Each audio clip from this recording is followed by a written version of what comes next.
On peut acclamer le Seigneur pour sa servante.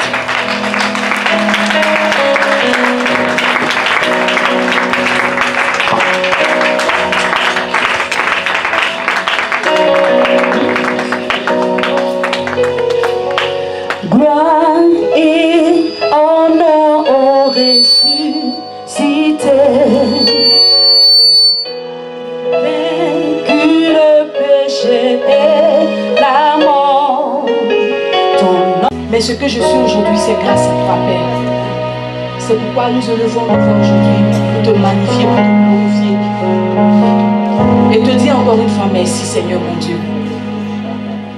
Je prie, Père éternel, que tu viennes prendre le contrôle de tout ce programme. Viens, conduis-nous et dirige-nous, Père éternel. Je veux être ce canal par lequel tu veux passer pour parler, Père, ce soir, à tes enfants. Merci, Seigneur mon Dieu, que tu me couvres de ton nom ce matin et que tu me conduises par ton esprit au nom de Jésus que nous avons prié. Amen. Amen, amen. Acclame le Seigneur un peu. Tu es triste, façon là. On est venu ici à un rendez-vous divin. Donc quand tu viens dans la présence du Seigneur, tu dois être en joie. Parce que quand tu viens, tu te dis déjà que mon problème est résolu. On doit être des femmes de foi maintenant, qui marchons par la foi. Ce sont ces femmes-là que Dieu recherche. Donc quand on te dit le premier samedi de chaque mois, tu dois être heureuse de venir. On doit sentir la joie dans ton visage. On doit voir que tu es heureuse. C'est-à-dire quand tu franchis le seuil de cette porte-là, tu dis tout est accompli. Mais on ne doit pas venir trouver des visages tristes. Quand nous venons, nous avons aussi des défis. Mais vous avez vu comme on a dansé à la grâce de Dieu, à la gloire de Dieu ce matin. C'était pour montrer aussi que tout est accompli. Amen. Nous aussi on a des défis. Amen. Donc quand on vient, on laisse tout. Amen. Acclame encore pour toi. Que Dieu nous bénisse. Aujourd'hui, j'ai cette tâche-là. Et c'est avec honneur que ma mère m'a dit d'exhorter ce matin. On va s'exhorter ce matin. Notre mère Sup, vous voyez, c'est un vrai modèle de leader. C'est pas parce qu'elle est là. Vous avez déjà vu un leader en train de diriger. On n'en trouve pas, non? On n'en trouve pas. Elle, c'est un modèle. Elle a son poste. C'est-à-dire, elle peut être à tous les postes. Elle est polyvalente. C'est comme ça, mère, en prière, on est polyvalente. On fait tout en même temps. Donc, ne vous étonnez pas si un jour je chante ici que ma voix n'est pas bien, quoi. Voilà, voilà. C'est comme ça. Gloire soit rendue à notre Père. Amen. Le thème qui nous est donné ce jour, c'est un thème très révélateur. Qui est tiré de Habakkuk 2. Donc, commence à prendre ta Bible. Voilà. Habakkuk, prends Habakkuk 2. À partir du verset 1. Habakkuk, il y a un verset que tu aimes dedans là. Mais c'est pas ça, on va parler de ça aujourd'hui. C'est avant le verset que tu aimes là. Où on parle de prophétie là. C'est un verset qu'on aime. Tout le monde connaît ça par cœur. Habakkuk 2, verset 3. Non, aujourd'hui on est au verset 1. Amen. C'est là-bas que Dieu nous a envoyé ce matin parce qu'il veut parler à une femme ce matin. Amen. Est-ce qu'on a la page? D'accord. Nous prions. On lit la parole, pardon. Habakkuk 2, à partir du verset 1er. J'étais à mon poste et je me tenais sur la tour. Je veillais pour voir ce que l'Éternel me dirait et ce que je répliquerai après ma plainte. Amen. Je ne sais pas s'il y a quelqu'un qui a une autre version. Mais je pense que la version commune, c'est la version du second. Amen. Amen. Amen. Je veux te sentir, quand tu réponds Amen, là, ça m'inspire un peu. Amen. Amen, voilà. D'accord, je vais rappeler juste le contexte dans Habakkuk. Habakkuk, c'est un prophète. Et en ce temps-là, Habakkuk, quand il a dit, je me tenais à mon poste. Je me tenais sur cette tour-là. Je vais voir ce que Dieu va me dire. Et ce que je vais répliquer à sa plainte, c'est parce que Habakkuk était anxieux. Il avait un problème dans sa nation, dans son pays. Rien n'allait. Il ne savait plus quoi faire. Qu'est-ce qui se passe? Et puis le méchant est en train de prospérer. Et puis toi, Dieu, tu ne dis rien. Il dit dans Habakkuk 1, verset 1. Il dit, j'ai crié, ô Éternel, tu ne m'entends pas. Tu ne m'écoutes pas. Pourquoi Pourquoi tes yeux, tes oreilles sont dures? Pourquoi tu ne m'entends pas? C'était des lamentations pour Habakkuk. Parce qu'il ne comprenait plus rien. C'est comme si le diable était en train de prospérer et puis Dieu ne disait rien. Est-ce que nous ne sommes pas souvent dans ces cas pratiques-là? Où on se dit que, mais regarde, celui-là ne connaît pas le Seigneur. Mais regarde comme il roule dans une belle voiture. Regarde comme il prospère. Regarde tout ce qu'il fait. Mais moi qui sers le Seigneur, je n'ai pas ça. Pourquoi?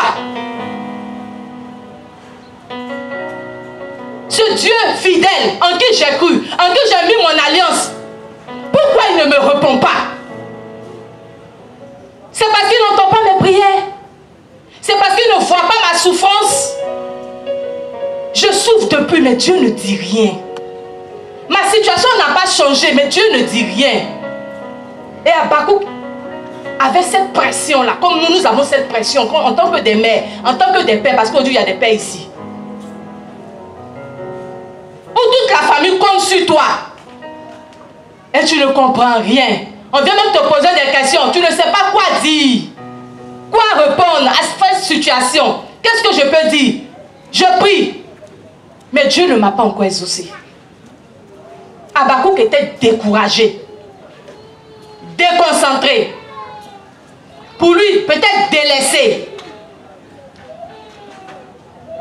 Il faut me donner des mots où on a dédé dedans. Découragé, déconcentré. Je ne sais pas quel mot. Désemparé, merci. Désolé.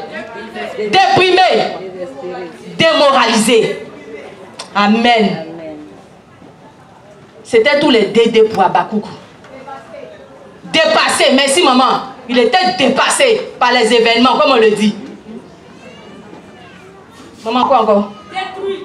Détruit, merci. Oui. Désabusé. Désappointé. Comment? Démoli. Démoli. Merci maman. Déboussolé. Amen. Vous voyez, il y en a trop même. Trop. Amen. Alléluia. Spirituellement parlant. Merci ma tante. Oui, tous les dés que vous pouvez penser. Parce qu'on ne pouvait pas expliquer le désespoir même d'Habakkuk. Et Habakkuk a vu qu'il était impuissant. Il était faible. Infirme. Parce qu'il ne savait pas quoi faire. Mais qu'est-ce qu'il avait Habakkuk? Il a dit, j'étais à mon poste. Je me tenais sur la tour. Je vais voir ce que Dieu va me dire et ce que je répliquerai à sa plainte, à ma plainte. Amen. Ça, c'est une attitude qu'il faut avoir. Amen. Quand on n'a pas de réponse. Amen. C'est une attitude vigilante. C'est une bonne attitude pour un chrétien ou une chrétienne. Quand rien ne va, tiens-toi à ton poste. Amen. Souvent, on oublie qui nous sommes. Qu'est-ce qu'on fait? Les difficultés de la vie te fatiguent. Demande-toi, est-ce que je suis à mon poste? Est-ce que tu te tiens sur une tour? Pour entendre ce que Dieu va te dire. Parce qu'il a ajouté, il dit, je veillais, je veillerai. Je veillerai. Et je vais voir ce que tu vas me dire. Et puis je vais répliquer. J'aime la version de Martin Bible. Je vais lire la version de Martin Bible. La version de Martin Bible dit, je me tenais en sentinelle. J'étais debout dans la forteresse. Je faisais le guet pour voir ce que me dirait, ce qu'il me dirait et ce que je répondrais à ma plainte. Amen. Amen. C'est une attitude de sentinelle. Ça. Se tenir à son poste, c'est une attitude de sentinelle. C'est-à-dire, qui est la sentinelle? La sentinelle, là, quand vous voyez les tours dans les camps, là, vous avez vu, ils ont fait une tour, non? Il y a quelqu'un qui reste en haut. Il regarde, il guette. Maman, c'est ta position, ça. Amen. C'est une position qui est élevée. C'est une position qui est en haut. Une sentinelle ne peut jamais être en bas. Une sentinelle, elle est en haut. Donc si tu as ton poste, tu dois être en haut. C'est-à-dire, quand tu es là, tu regardes, tu guettes, tu vois ce qui ne va pas. Et maintenant, tu avertis ton peuple. C'est ce que Dieu veut que tu sois. Amen. Une sentinelle. Amen. Se tenir à son poste, c'est être une sentinelle. Amen. c'est là ta position, c'est là ta place. Amen. Quand on lit dans Juge 4, Déborah, on a déjà prêché dessus. Quand tu as dit je suis Déborah, est-ce que tu es resté à ton poste? On dit Déborah, elle travaillait où? Sous le palmier de Déborah, sur les montagnes d'Éphraïm. Elle était aussi en haut. Les gens montaient là-bas pour être jugés. Tu n'es pas à ton poste. Comment Dieu peut te parler? Tu ne te tiens pas dans cette tour-là. Comment Dieu peut te parler? Quand on parle de sentinelle, on parle de tout. C'est une image pour montrer que tu dois être toujours dans un cadre où il n'y a pas trop de bruit. Sentinelle là, la vie du peuple dépend de la sentinelle. Parce qu'elle est posée quelque part, c'est elle qui voit l'ennemi venir. Amen. Quand l'ennemi vient, elle dit au peuple, il vient, il est au nord, à gauche, à droite, devant, derrière. Si elle ne parle pas, on attaque. Dans Isaïe 33, Ézéchiel 33, verset 6, il a dit, si tu ne sonnes pas de la trompette, la sentinelle, il dit, si tu ne sonnes pas de la trompette, que l'ennemi attaque mes enfants, le sang de mes enfants repose sur toi, sentinelle. Donc si toi tu es une maman, qu'il y a un problème dans ton foyer, il y a un problème dans ta vie, il y a un problème dans ta famille, le problème là dépend de toi. Parce que tu n'as pas été vigilante. Parce que tu as peut-être monté, mais tu n'as pas été vigilante. Tu n'as pas bien observé, tu n'as pas vu l'ennemi.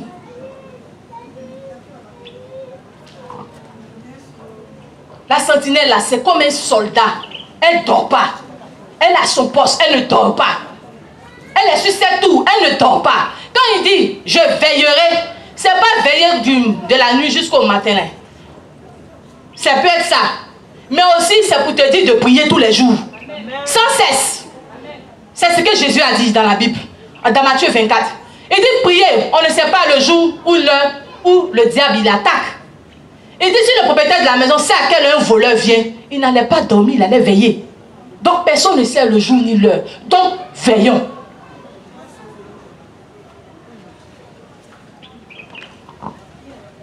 Quand tu veilles, rien ne peut t'échapper. Une situation ne peut t'échapper. Maintenant, quand tu veilles, tu dis que tu vas voir ce que Dieu te dit. Quand Dieu te parle, c'est qu'il te dira et tu vas agir en fonction. Mais si tu ne veilles pas, tu ne pries pas, comment Dieu veut te parler? Dieu veut une relation intime avec quelqu'un. Il veut une relation intime avec quelqu'un. Quelqu'un à qui parler. Quelqu'un à qui il faut ouvrir son cœur pour parler. Déborah était à son poste. Et Dieu lui disait qu'est-ce qu'il fallait faire pour aller combattre l'ennemi. C'est parce que Déborah était à son poste qu'il a pu dire à Barak, il faut prendre 10 000 hommes et va ici. L'Éternel dit que je serai avec toi. Mais si Déborah n'était pas à son poste, ils allaient toujours les attaquer. Ils allaient toujours perdants.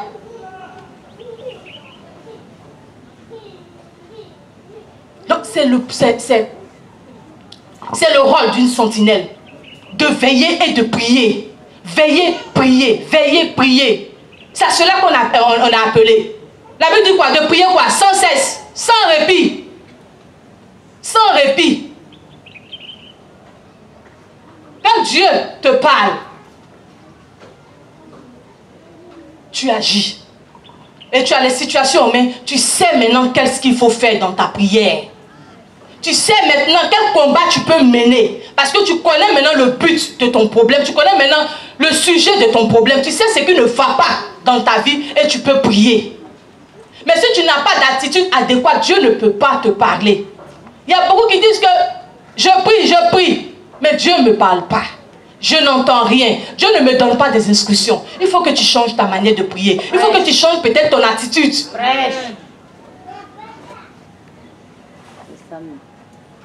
N'est-ce pas lui qui a dit demandez et vous recevrez? C'est dans sa parole, il a dit demandez, vous recevrez. Il veut voir des personnes qui se tiennent à la brèche pour lui. Ces personnes qui se tiennent, qui veulent voir des situations changer dans leur vie. Tu veux voir ta situation changer? Va, tiens-toi à ton poste. Veille, prie. Et tu auras forcément une réponse. Parce que Habakkuk était disposé. Il avait déjà préparé son moral. Quel que soit ce que Dieu allait lui dire, il était prêt à accepter. C'était un exercice de sa conscience. Je vais, ce qu'il va me dire, j'attends ce qu'il va me dire. C'est bon, c'est mauvais, je prendrai ce qu'il va me dire. Et je vais répliquer. C'est ça qui est l'attitude de la sentinelle. Dans Ésaïe 62, verset 6, quand on parle de la sentinelle, on dit elle ne s'éteint ni de jour, ni de nuit. C'est-à-dire, tu veilles sur le mur et tu pries. Tu pries, tu ne t'éteins ni de jour, ni de nuit. On dit quoi? Le rôle de la sentinelle, elle réveille la mémoire de Dieu. C'est à ça que ça sert une sentinelle.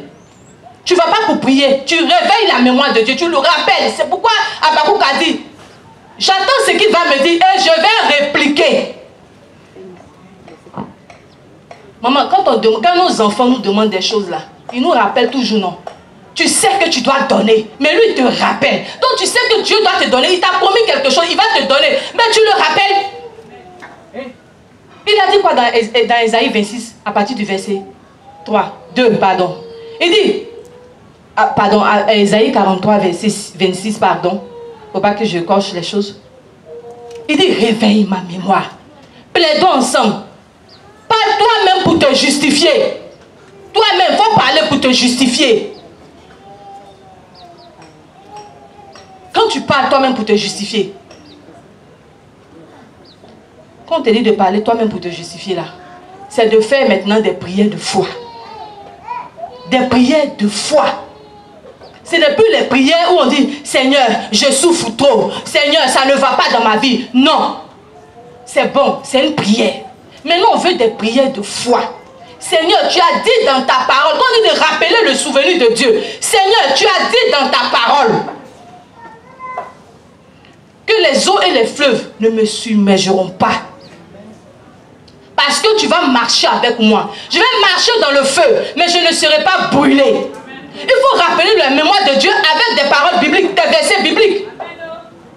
Alors, sur cette parole, je déclare que tout ce qui est difficulté, maintenant, je le prends en victoire. C'est des paroles comme ça, Dieu a envie d'entendre quand tu réveilles sa mémoire. Mais Dieu ne veut plus maintenant des supplications où tu pleures mais tu n'agis pas.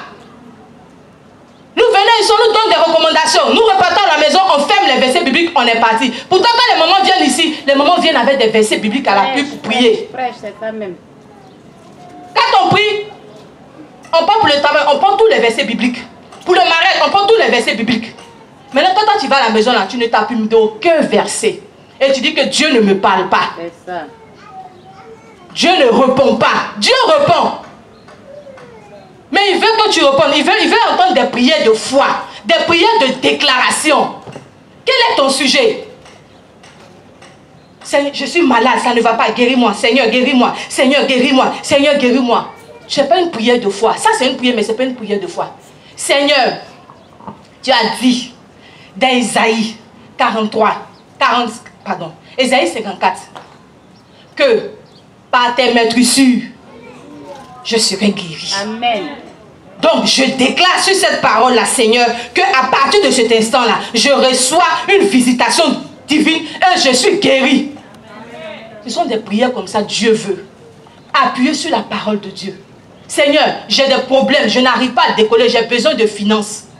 Moi, c'est ce qui me concerne à que je cherche. Seigneur, tu as dit dans Ésaïe 45, à partir de verset 2 jusqu'au verset 3, tu m'as dit, Seigneur,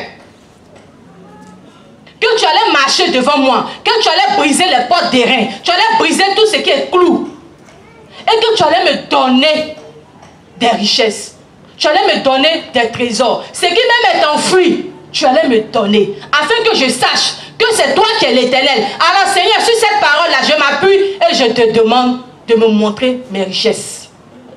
Amen. On veut maintenant des paroles comme ça. Où tu t'appuies sur la parole de Dieu, où tu t'appuies sur la Bible, afin de réveiller la mémoire de Dieu. Mais souvent, on ne maîtrise pas la Bible. On ne prie pas avec des versets bibliques. Et on veut attendre Dieu. Tu peux réveiller la mémoire de Dieu avec des versets bibliques.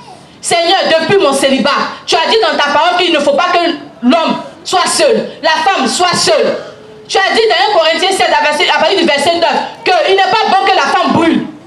Alors, donc moi, Seigneur, je suis éligible aussi à me marier. Envoie mon mari maintenant. Je déclare que mon mari vient maintenant.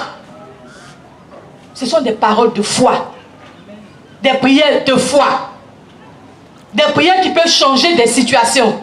Mais si tu n'as pas les prières qui changent les situations, comment tu fais? Tu vas rester toujours, Seigneur, j'ai encore ma situation, encore ma... Non, il faut que tu déclares maintenant avec la Bible. Dieu répond. Dieu répond à ces genres de prières. Des prières de foi, des déclarations. Amen. Amen.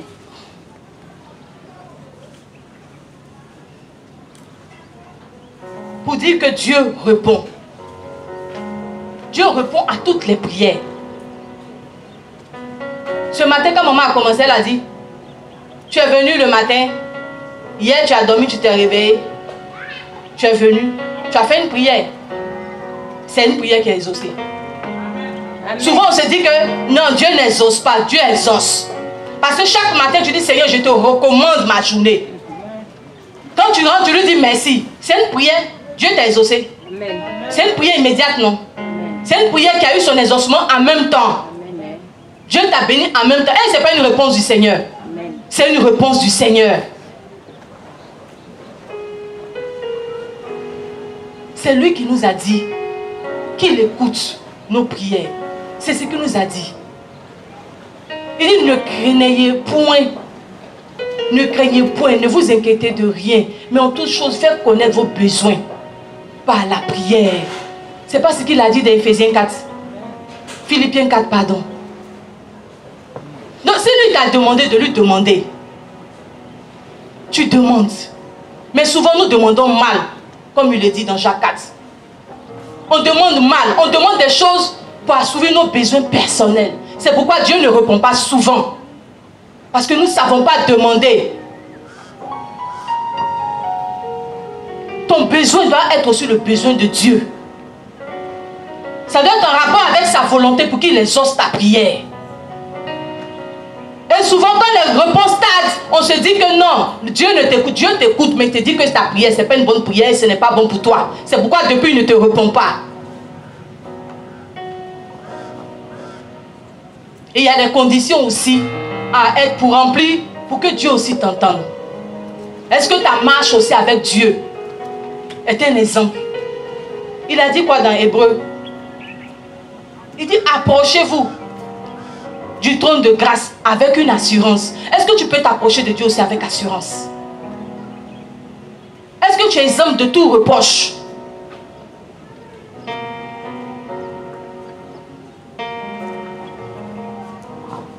Dieu recherche des personnes qui marchent avec lui sans tache ni ride. Prenons l'exemple de Salomon. Quand Salomon, dans sa prière, a demandé à Dieu, il a demandé quoi à Dieu? Salomon a demandé l'intelligence pour pouvoir juger son peuple. Parce que son peuple était trop nombreux. Dieu lui a dit que parce que tu ne m'as demandé que la sagesse, que l'intelligence, je te donne. Mais au-delà de ça, je te donne de la richesse. Demandons souvent ce qui est essentiel à Dieu dans nos prières. Notre Dieu, il répond. Il répond. Quand nous prenons dans 2 Rois,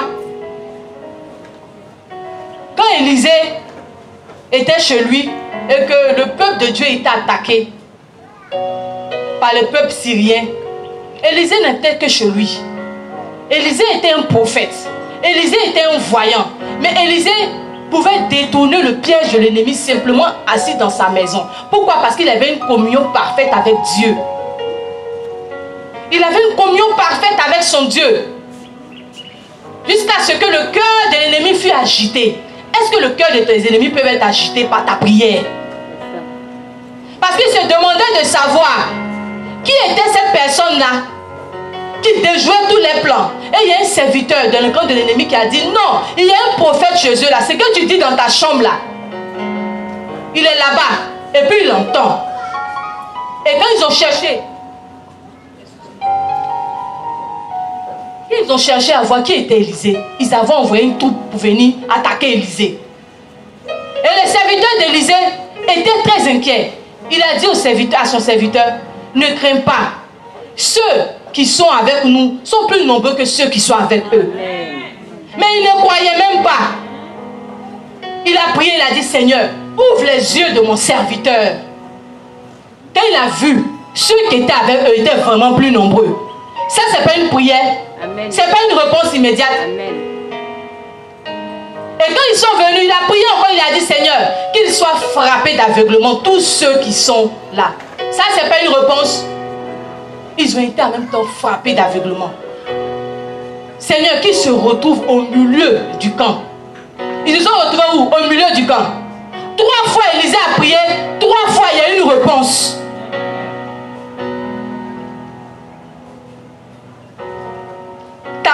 Ta réponse que tu attends de Dieu va dépendre de ta communion que tu as avec ton Dieu. Amen.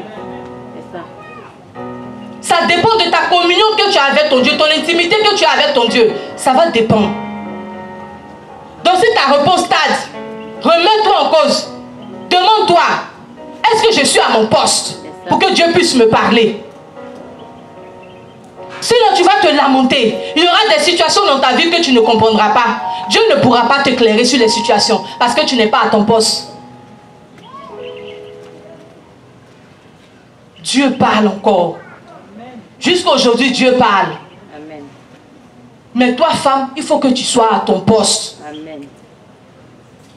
Il faut que tu te tiennes comme une sentinelle sur cette tour-là pour avertir, pour voir le danger venir.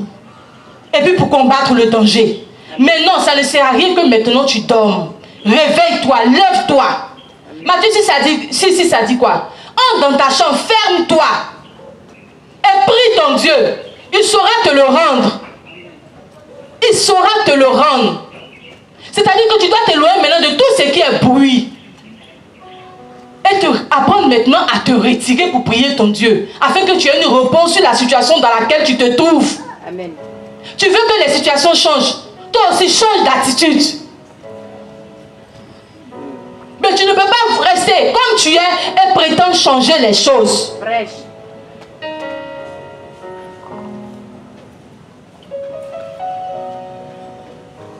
Dieu répond, même jusqu'à nos besoins, Dieu répond toujours à nos besoins. C'est lui qui est notre pourvoyeur. Il est fidèle et juste pour nous les rendre. Amen. Mais quand nous ne sommes pas à notre poste, on fait comme si Dieu était un menteur.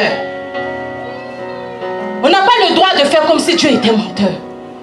Il est toujours dans sa parole. Amen. Toujours dans sa parole.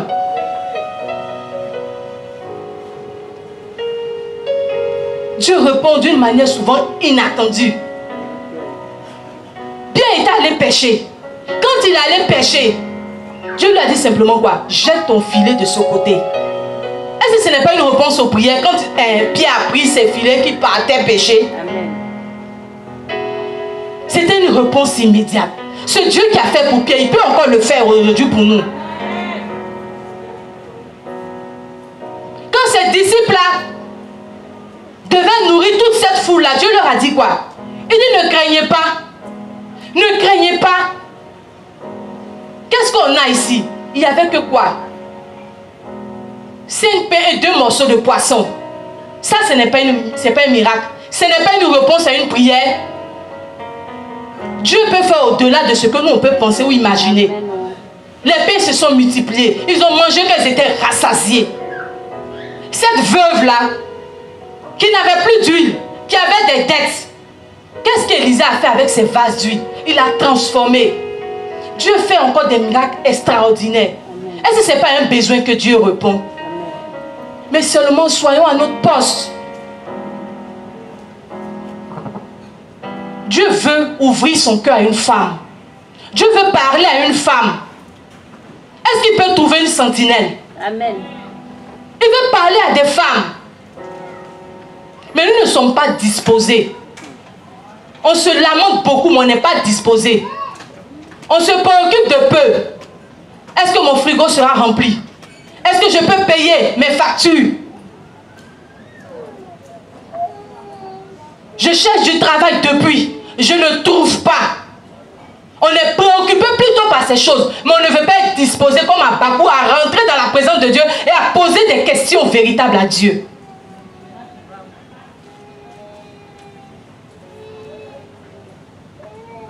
Mais on se lamente toujours. Et la situation ne change pas. On a des versets bibliques dans la Bible. On a des témoignages dans la Bible. Mais on ne s'appuie pas sur ces témoignages-là pour prier. Et encore, on est dans la souffrance. Et encore, on est incrédule. Encore, on ne comprend pas. Et encore, on pleure. Mais la situation ne change pas. Zacharie et Élisabeth, ils étaient à leur poste. Dieu les a visités. Quel que soit le nombre d'années, Dieu peut te visiter. Amen. Ils étaient à leur poste. Ils n'avaient pas d'enfants. Mais ils travaillaient toujours. N'est-ce pas Dieu qui a dit dans Exode 23, verset 25, et de vous me servirez. Et je vais aplanir vos eaux et vos pains. Je bénirai vos eaux et vos pains. Il n'y aura pas maladie chez toi. Amen. Il n'y aura ni stérilité, ni avortement. Il n'y aura pas. Je vais augmenter tes jours. Ce n'est pas Dieu qui a dit ça.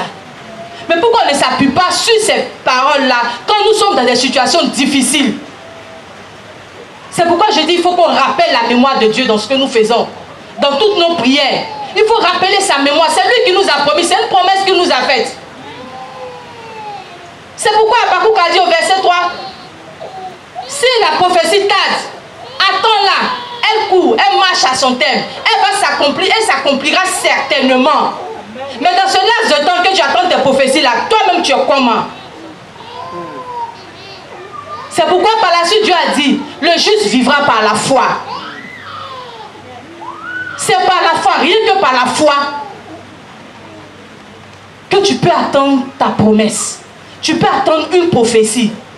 Mais dans ce laps de temps-là, si tu n'entretiens pas ta foi, tu risques de rétrograder. Amen. Parce que tu n'as pas encore vu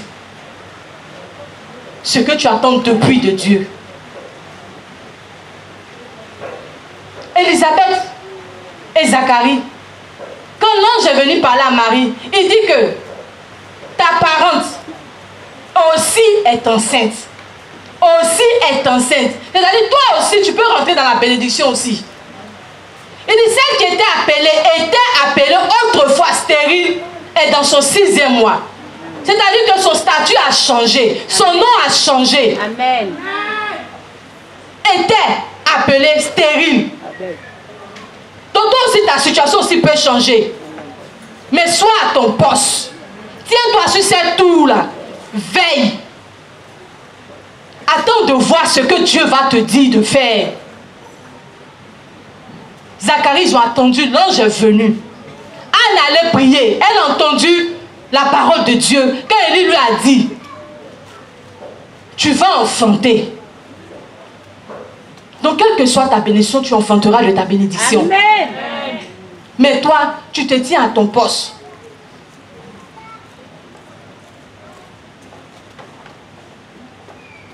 Il faut que tu sois celle-là qui veille sur sa famille. Amen. Tu n'es pas une mère en prière au hasard.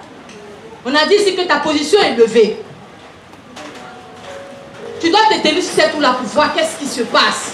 Rien ne doit t'échapper, rien ne doit te surprendre. Une sentinelle ce matin est une mère en prière. Amen. À qui Dieu parle, à qui Dieu révèle les choses cachées. Amen. Mais pour cela, il faut que tu sois à ton poste. Il faut que tu sois à ton poste. Et ne te dis pas que je me tiens à mon poste, depuis là, Dieu ne me dit rien. Tu attends. Et tu continues de prier. Dieu parle toujours.